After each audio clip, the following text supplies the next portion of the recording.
Good evening and thanks for joining us on a special edition of At UH News. Today is Monday, June 19, 2017, which is World Sickle Cell Day.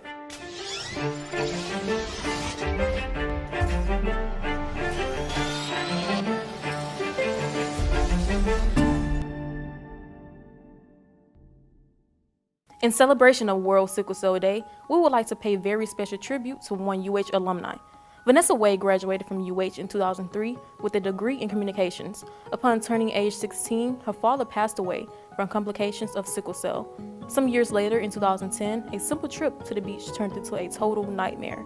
That morning, while preparing to go to the beach, Vanessa ignored the pain in her legs. On the way to the beach, the pain became very sharp and intense. Later, it was discovered that she was facing what is called a sickle cell crisis. She was hospitalized for 11 days, and by the 8th day, nothing was helping her condition, and Vanessa passed out. She woke up while being airlifted to Johns Hopkins in Baltimore, Maryland, with family by her side. She accumulated a surprising $40,000 in medical bills. However, after a long and painful journey, she finally is able to live a pain-free life. Vanessa now has a successful award-winning PR company, and she's doing very well. We wish her the best of luck. Today we have Tonya Prince, founder and president of the Sickle Cell Association of Houston, along with co-founder Quannecia and McCruse. Join me as I sit and talk with the two about sickle cell disease and the diversity of its impacts. So thanks so much for joining us here today. Quannecia, so I know that sickle cell anemia is an inherited blood disorder, so it affects thousands of people. So can you tell me or give me an overview of what sickle cell anemia is and how does it affect a person? It's okay. It's about estimated 100,000 people that live in America with sickle cell disease. It is a rare genetic blood cell disorder. It's just DNA when people have sickle cell trait. That's how it starts. And it's a rare blood cell disorder where sometimes when the red blood cells are flowing through your body, the oxygen is released out of the red blood cell. And sometimes it doesn't go back in, and it forms that crescent shape. And it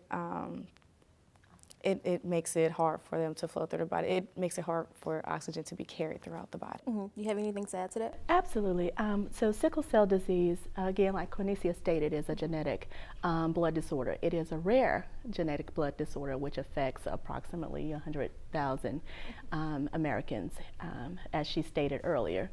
What happens with a person with sickle cell disease is where the hemoglobin within the red blood cells does not carry the adequate or appropriate amount of oxygen to transport the oxygen from the lungs to the rest of the body. And when that occurs with a person living with sickle cell disease, it creates what's known as crises or pain crises. Whenever you have inadequate supply of oxygen within the body, those things that can result in strokes, pain, other medical manifestations of other organs in the body. Mm-hmm. So sickle cell disease is one of the most underfunded blood-related disorders. However, it's one of the most severe disorders. Okay. And so do you know of any medical advancements that will allow individuals living with sickle cell to have longer lifespans? Sure. We do have, currently there's only one FDA-approved drug, and that is called hydroxyurea. Hydroxyurea is also a cancer medication that's shared between those living with sickle cell disease and cancer. That is the only one approved drug. With sickle cell being over 100 years old, we still are only at one. Now there are some medical advancements and things through clinical trials such as gene therapy and also through stem cells. So we encourage people to serve as donors and register with the marrow program because, you know, you can be that one to save a life and to change a person's life forever for the better living with sickle cell disease. Mm-hmm. Okay, so the Sickle Cell Association, it supports those living with sickle cell. So what is the goal of the association and who does it aim to support? And tell me what inspired you to create the association. Sure. The Sickle Cell Association of Houston was birthed out of frustration. Mm-hmm. It was birthed because there was inadequate supports and services for individuals living with sickle cell. And it was actually as a result of her frustration Yes, as my daughter, and with her constantly educating medical professionals about sickle cell disease and not understanding the severity of the disease. Also, our frustration came out of the stereotyping that was associated with sickle cell disease. That's what birthed it. We are the mother and daughter duo that started the organization. We are actually the only a nonprofit organization here in the city of Houston, full-time, supportive type organization. So we do things, what we call from the bed and beyond, where we go into our local hospitals and meet with our sickle cell families, and we assess their needs and make sure they have everything that they need in order to be successful. And our mission and motto is to ensure that they live without limits. Okay, so correct me if I'm wrong, about 1 in 13 African American babies are born with the sickle cell trait, and 1 in every 365 babies are born with the sickle cell disease. So there are so many people affected with it. So could you tell me how does your association play in the diversity of those affected with the sickle cell disease? Yes. So one of the things that we work to do is to break down some of the stereotypes associated with sickle cell disease. And one of the things is that it is a Black or an African American disease, and that is so far from the truth. Sickle cell disease affects every 12 to 1,400 Hispanic Latino descent American, and a lot of people aren't aware of that. Sickle cell also affects those from the Middle East, Italians, Asians, and there are various types of sickle cell disease that people are also unaware of. One of the things that we work really hard at doing is encouraging individuals of all ethnicities and backgrounds to know their sickle status. Here in the state of Texas, starting I believe in 1991, the state of Texas, it is a part of the newborn screening. However, as people grow and family dynamics change, a lot of that gets lost. So sometimes people aren't even aware that they have the sickle cell trait, or maybe mom or dad just forgot to make sure that that individual born with the trait kept that information with them.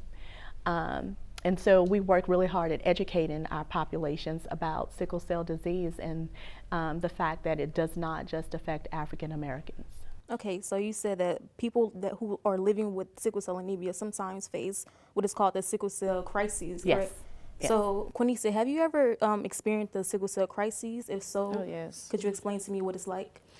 Gonna be honest, it's feels like torture. It feels like you know how when you go to the doctor and they put the band on your arm and they weigh the blood. It's not really blood pressure cuff. No, okay. Not the blood pressure cuff. When they loop it to draw your blood, just imagine someone like loops that on you and they don't take it off. Like it just stays on there. That's like what the pain feels like. It's very difficult to explain. Some people also describe it just kind of feels like shards of glass just kind of running through your veins. Sometimes you just feel either a lot of pressure or I don't know, you know how you feel like maybe like a thud or like, you hit your thumb or something and it's like just that pain, but just intensified to like 1,000, but like on your back or on your legs. I've been in pain so much where I haven't been able to walk. Like I would even just trying to stand would just feel like it would just be too painful. But medications, that helps kind of ease the pain. Sometimes like warm, hot water, that helps the pain kind of ease pain and things like that. But it's very painful. It just feels like torture, honestly. Oh, I can only imagine the pain of having that. So tell me of a dark moment when you thought that this is it, I'm afraid, I don't know where my life is going. That's a good question. I think one of those moments was when I found out that I was having a child. And it's not necessarily a dark moment, but just having sickle cell anemia and people being afraid for me or just saying, you have this illness, and just kind of wondering about like, will your child be born with sickle cell anemia and things like that, and how do you prepare for those kind of things. And I was ready, but I think that was one of the moments where I really thought about my health and, thought about someone else's health too. And just the best way to care for myself and my child. Okay. So I know that this organization has events to raise sickle cell awareness. So tell me some of your events that you're planning in the near future. Sure. In the near future, we are having our Sickle Cell Houston Walk, 5K, 1K. And the goal is to, of course, raise awareness for sickle cell disease, but to also help support the families affected by sickle cell anemia, and as well as towards research. So that walk will be taking place on Saturday, September the 9th at McGregor Park at 8 a.m. And so we are hoping to gain a huge amount of support and community engagement to come out and learn more about sickle cell, meet with some of the families who are living with sickle cell disease, and learn more about the disease. Okay, so I'm sure that many people would love to find out if they're carriers of the trait or if they actually have the sickle cell disease. What can they do to find out, or what can they go to get tested? So one of the things you can do is you can always go to your primary care physician and ask your primary care physician for a test. And that test is called a hemoglobin electrophoresis. And what that test will do is it will identify whether or not you are a trait carrier for sickle cell. So with sickle cell disease and sickle cell trait, there are various strands of the trait. So you have like hemoglobin C, hemoglobin D, hemoglobin S, those things. And so what the hemoglobin electrophoresis will do is it will point out those variants in that test. And so even if your primary care physician can't do that, you can go to places like Any Lab Test Now, and it's very cost efficient. Or you can have your primary care physician refer you to your hematologist to have that test performed. Okay, so I know that some things about sickle cell can be hard to understand. So what additional information would you like people to know about sickle cell? Additional, I think it's not just an African American disease. I know a lot of people probably want me to say this, but just know that sometimes just because you can't necessarily see the pain, it doesn't mean that it doesn't exist or that that person is going through some hard times. Sickle cell, it affects a lot of people in many different ways, not just, feeling those crises and things like that, but just living day to day, going to school, going to work and things like that. We still have to live just like everybody else. And, sometimes even though we're going through, I guess, how can I put it, our crisis? Our day-to-day challenges, yes, our day-to-day challenges that we're still, living and doing everything just like everybody else. There's no real limit to us. Okay, and last question, back to that dark moment of your life. How did you overcome the fear, and where did you find the strength and courage to care for yourself and give hope to others through the association? I would say I really found the strength after I had my daughter. When I had her, it was just a very long time. I went 1 year and 8 months without having a sickle cell crisis.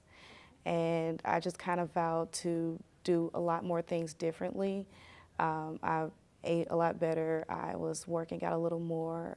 Nothing intense to even cause a crisis, but I just took little baby steps here and there just to make life a little bit easier, a little bit better. And I think that was just kind of one of the things that I did. And reaching out to other people and just sharing my experiences and letting them know that, I'm going through the same thing that you're going through, and this is how I handle it. And just, I guess, having that support.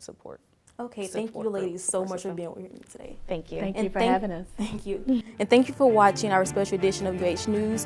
Be sure to like the Sickle Cell Association of Houston on Facebook, and also like Hoop TV on Facebook. Follow us on Twitter, and now add us on Snapchat. For all of us here at UH News, I'm Sharinna Byrd, and have a great day.